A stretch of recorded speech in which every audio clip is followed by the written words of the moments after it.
Welcome to Higher Health, the podcast that elevates your understanding of health beyond the conventional into a realm where mind, body, and spirit align.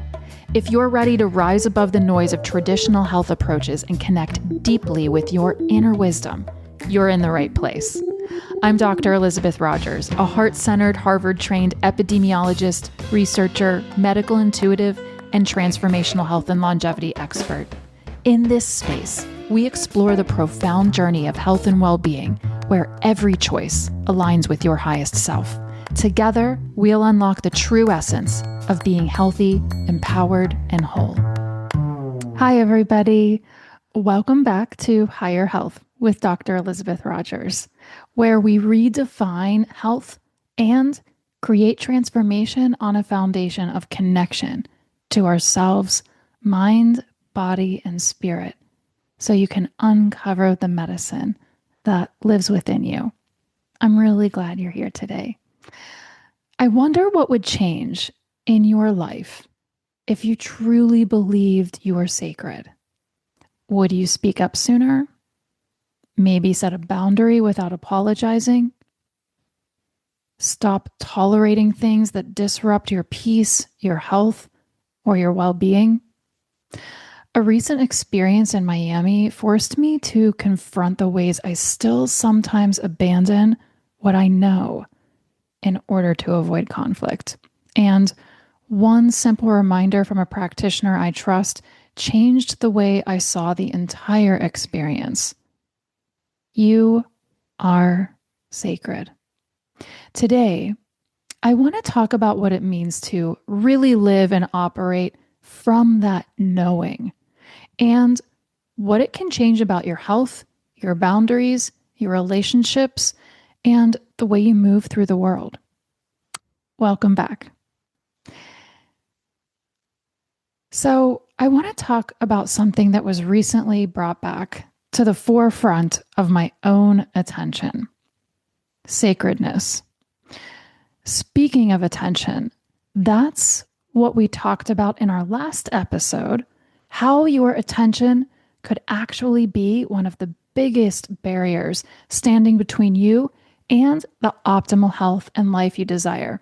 If you haven't listened yet, go check it out. It's short, but really powerful. Today, though, I want to ask you a different question. Have you ever considered yourself sacred?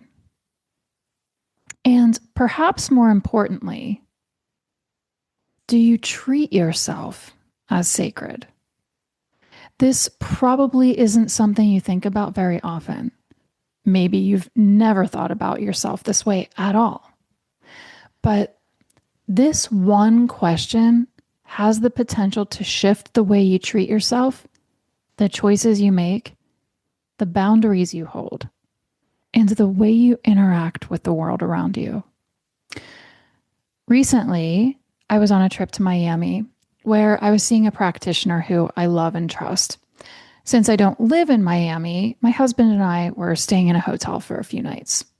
The first night, we got into bed and cozied up, and not long after that, my husband fell asleep. I did not. For some reason, I was struggling to fall asleep that night. I lay there awake, occasionally checking the clock. Midnight, 1 o'clock, 2 o'clock in the morning. And finally, sometime around 2 in the morning, I could feel myself starting to drift off. You know that feeling when you're in between states, but you can tell you're starting to fall asleep? And then, bang. The door to the hotel room next to us slammed so loudly that it startled me awake. And for the next several hours, through 3 o'clock, 4 o'clock, 5 o'clock, and 6 o'clock in the morning, I listened to what sounded like a rave happening in the room next door. Loud, pulsating electronic music, deep bass, repetitive vibrations, people screaming, what sounded like furniture being moved or things banging against the walls. It was unbelievably loud. I even had noise-canceling earplugs with me, which I always have with me when I travel.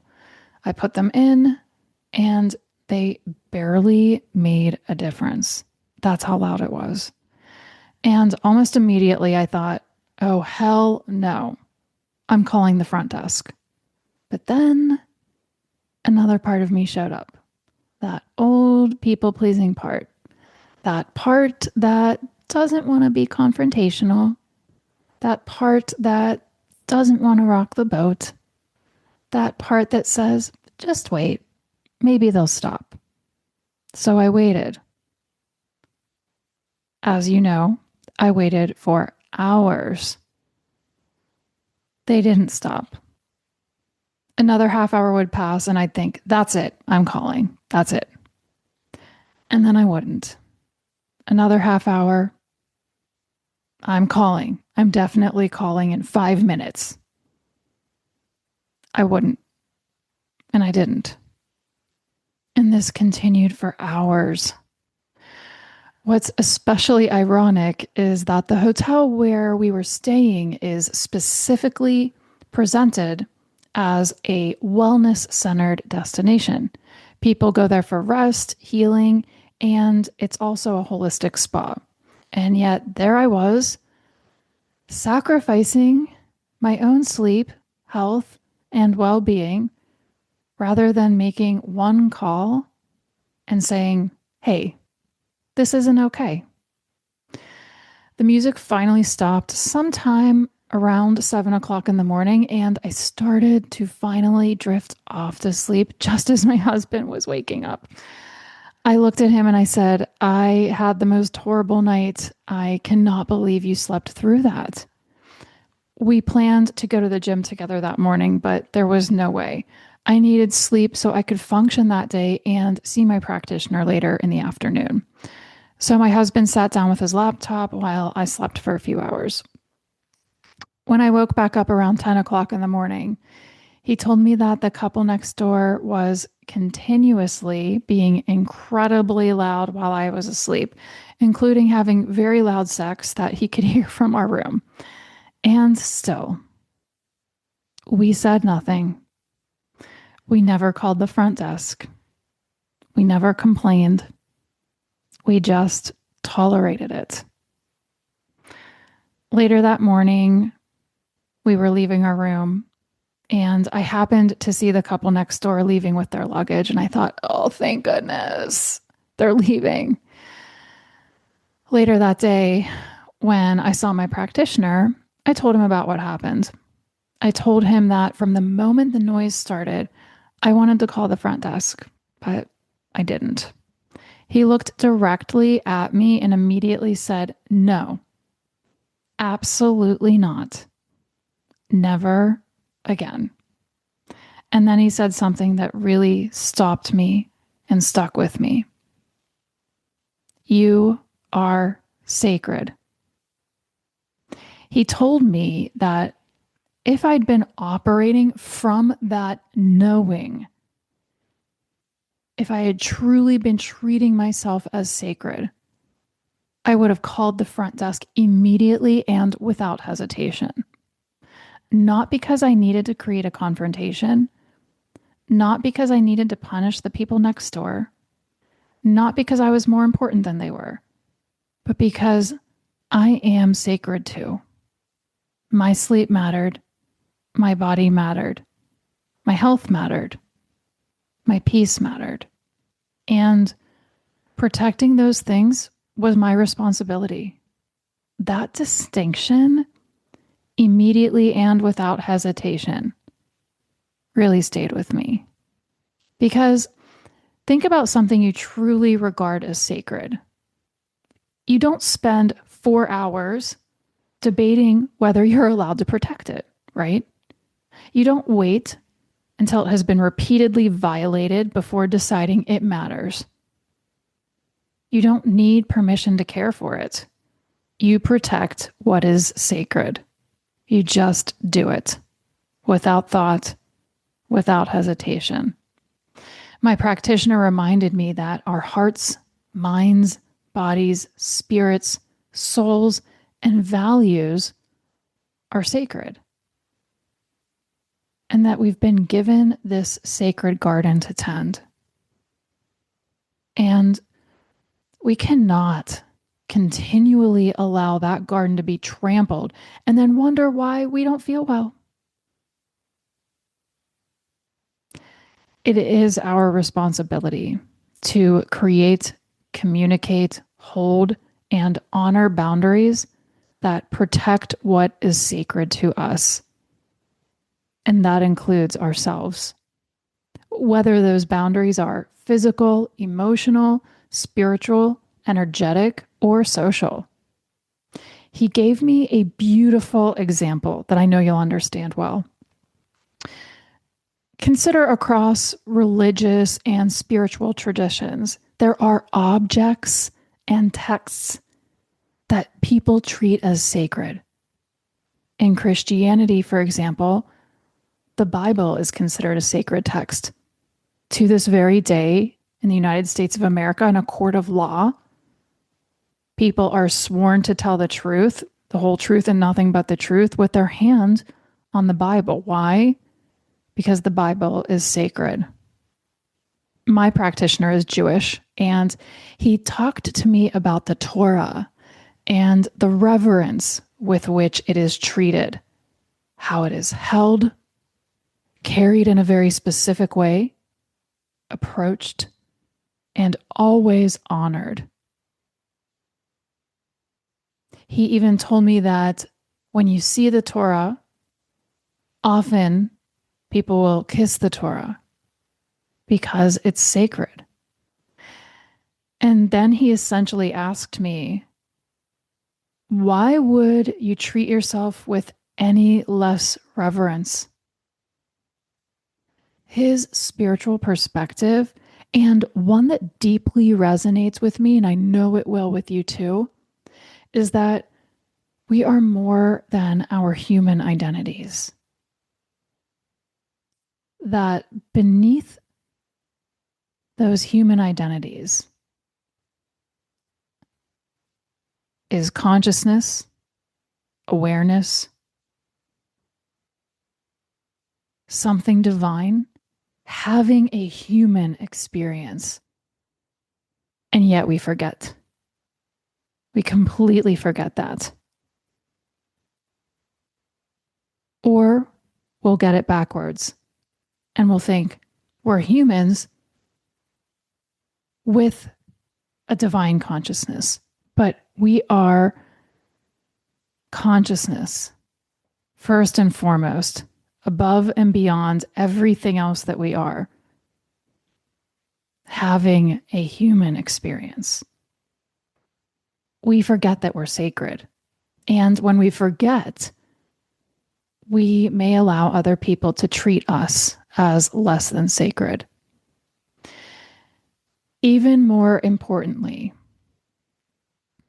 we begin treating ourselves as less than sacred.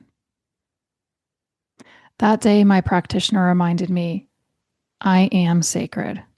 You are sacred. We are sacred. Everyone is sacred. And if we remember that,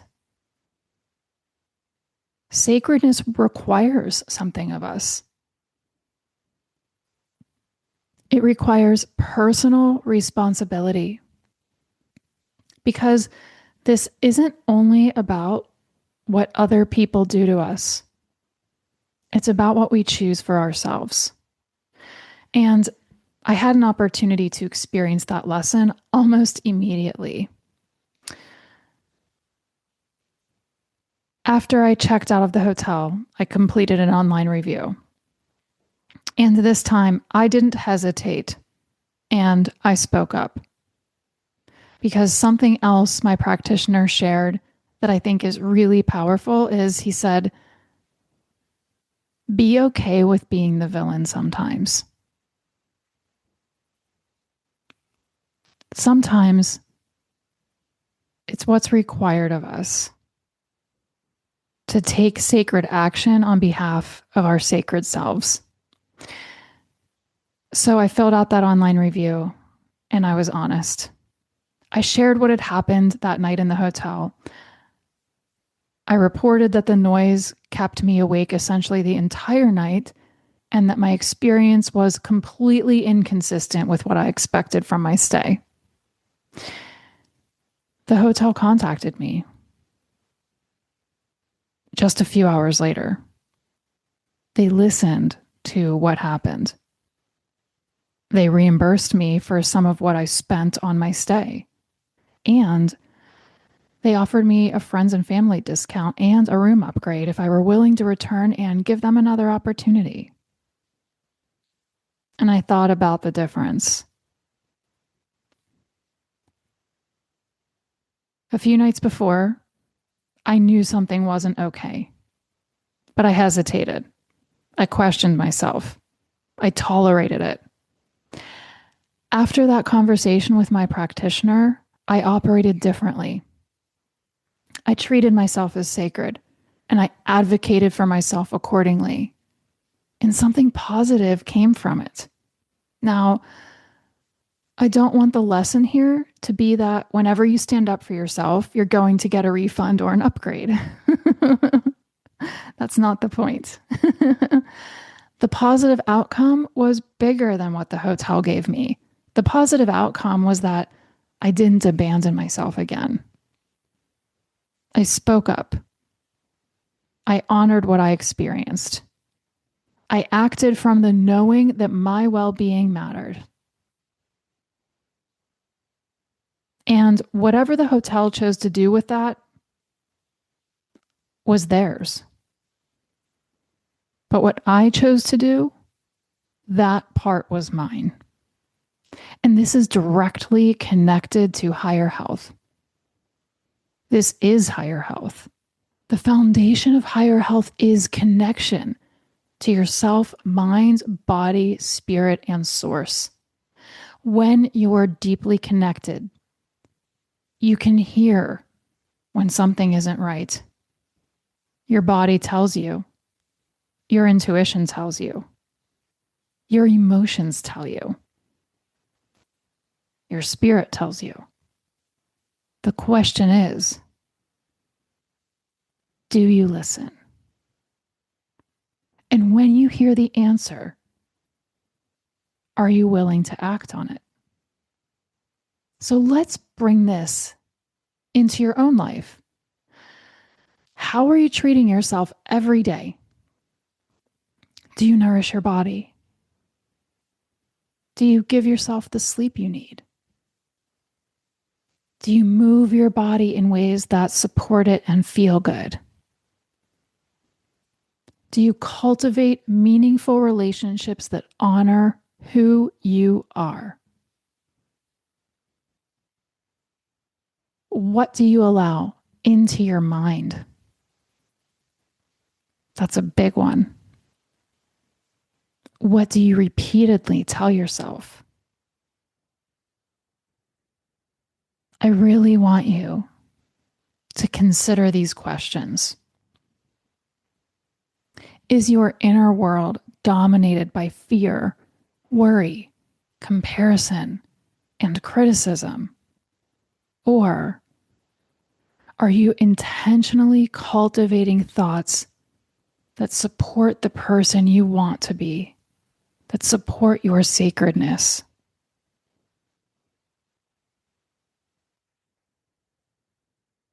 And another big topic, what about your relationships?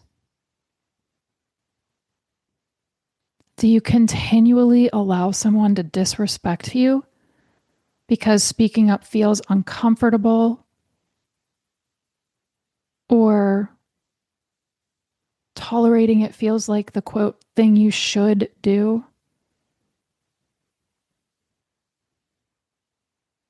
Do you keep your mouth shut to avoid tension? Do you abandon yourself in order to keep someone else comfortable?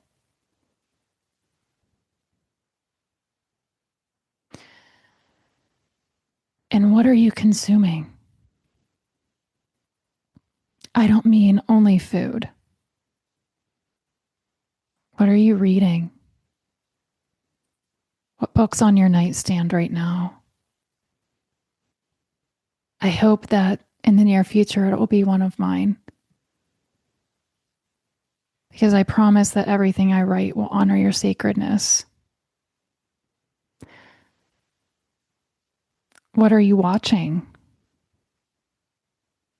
What are you scrolling through on that damn phone of yours?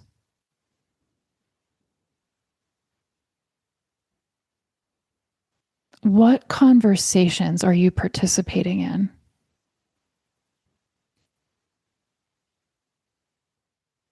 Does what you consume nourish you, inspire you, challenge you, and help you grow? Or do you repeatedly consume things that leave you afraid, angry, disappointed, disconnected, inadequate, or depleted? Are you treating your attention as sacred? Are you treating your time as sacred? Your body, your home, your relationships,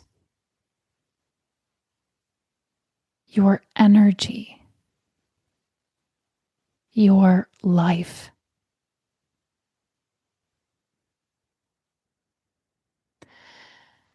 And we can expand these questions beyond ourselves.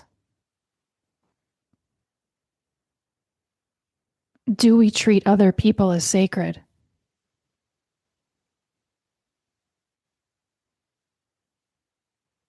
And sometimes, yes, that absolutely means drawing a boundary. Do we treat the spaces we share with other people as sacred?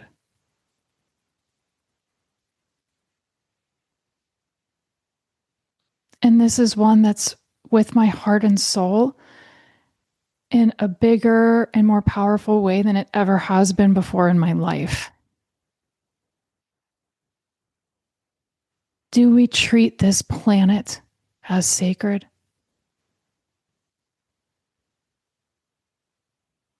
Because it is. And it needs us now more than ever before. Do we behave as though our actions exist in isolation? Or do we remember that the way we move through this world affects everyone and everything around us? We do not exist alone on islands.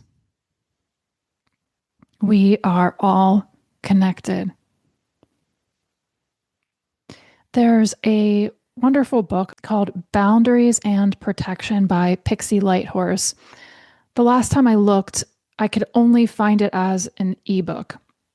But this book has also influenced the way I think about sacredness and our responsibility to protect what matters to us. In fact, in the book, the author has a chapter called Start with Sacred.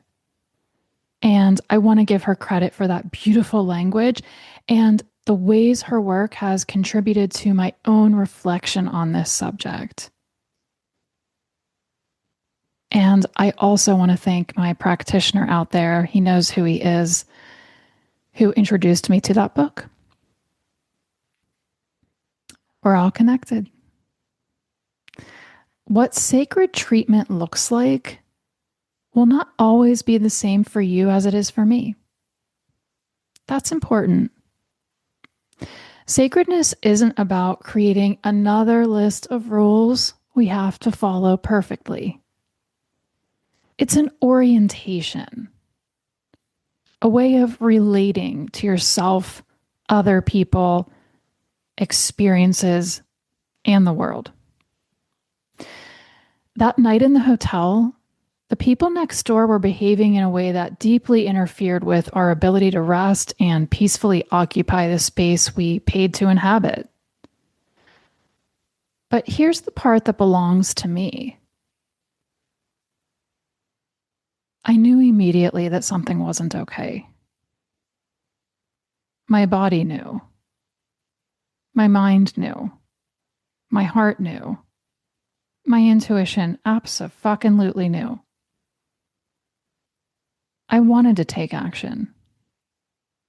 But instead, I abandoned that knowing because another old pattern told me it was safer or easier to remain quiet, to just suck it up. I allowed my own sacredness to be violated because I wasn't willing in that moment to protect it. That realization was incredibly powerful for me. And the moment my practitioner said those words, "You are sacred," I knew I wanted to talk to you about this. Because what would change if you began to operate from sacredness too?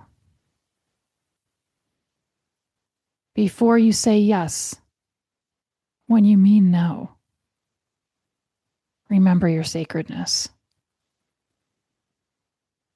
Before you remain silent when something isn't okay, remember your sacredness. Before you sacrifice your sleep, your peace, your body, your values, or your well-being, remember your sacredness. Before you decide what you'll consume, who and what you'll tolerate, what you'll participate in, or what you'll walk away from, operate from sacredness. Not because you are more sacred than anyone else, but because you are sacred too. And if someone else isn't operating from sacredness, that's none of our business. So let them. And maybe by you operating from sacredness, that ripple effect will eventually create some growth and expansion for them too. Change only happens from outside of our comfort zones. Well, usually change happens from outside of our comfort zones. And when you truly recognize sacredness in yourself, I believe it becomes much harder to deny sacredness in other people, in other living beings, and in this beautiful planet that sustains us and supports us every single day. This is not selfishness. And this is not superiority. It's reverence. And reverence changes the way we live. So after this episode ends, I want you to consider one question. If I truly knew I was sacred, what would I do differently today? What would you do differently right now? Maybe you would finally say no. Maybe you'd go to bed instead of pushing yourself for another 2 hours. Maybe you'd put down your phone. Maybe you'd mindfully nourish your body. Maybe you'd speak up. Maybe you'd tell the truth. Maybe you'd apologize. Maybe you'd stop participating in a relationship or situation that continually asks you to abandon yourself. Maybe you'd simply become more aware of the way you're moving through the world. Whatever comes up, pay attention. Be present with it. And the next time you feel yourself preparing to stay silent, override your body, abandon your needs, or tolerate something you know isn't right, remember, you are sacred. Operate from there. And maybe, as my practitioner reminded me, when we really know we're operating from sacredness, we don't need hours of deliberation. We don't need to get someone else's advice about what to do or what choice to make. We can respond immediately and without hesitation.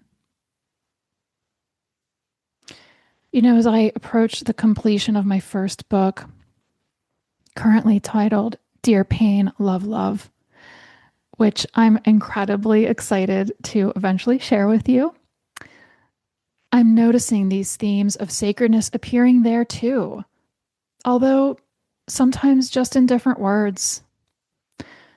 As I write, I'm learning from what I call the spirit of love about pain, what it may be here to teach us, what it is here to teach us, and how profoundly our relationship with pain can change when we stop seeing it only as something to escape and begin listening to it differently.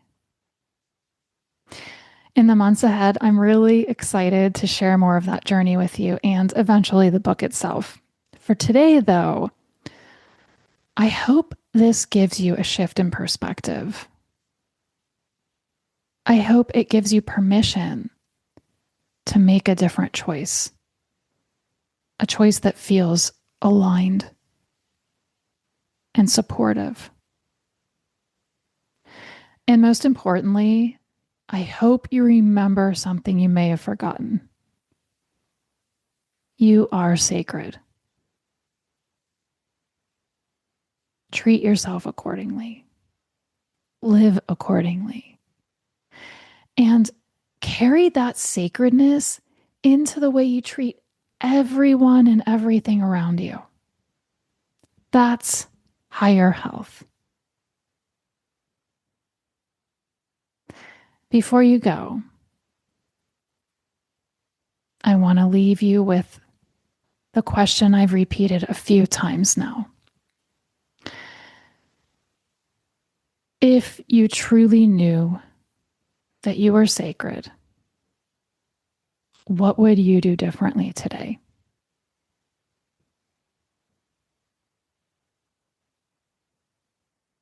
Maybe you would speak up, rest, or say no. Maybe you would stop overriding something your body, intuition, or spirit has already been trying to tell you. But whatever comes up, just pay attention to it. You are sacred. Carry that sacredness into the way you treat the people and world around you. Treat yourself accordingly and live accordingly. Thank you so much for being here with me today. Until next time, stay connected to yourself, mind, body, spirit, and source, and keep choosing higher health. If this episode helped you or inspired you, please leave an honest, positive 5-star review. These reviews really help more people find this podcast. And if you like helping people, this is one very simple way you can do that. You can find the steps to do that in the show notes.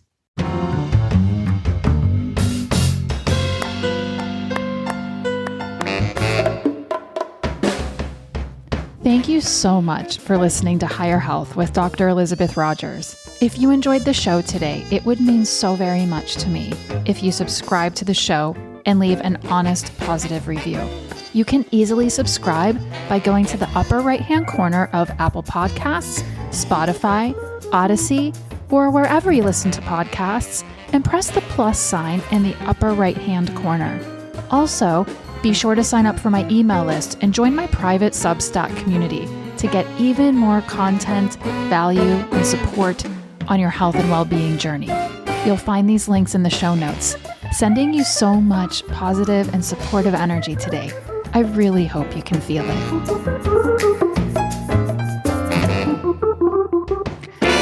The Higher Health Podcast is for educational and informational purposes only and is not intended to diagnose, treat, cure, or prevent any disease or health condition, nor is it a substitute for individualized medical or mental health care.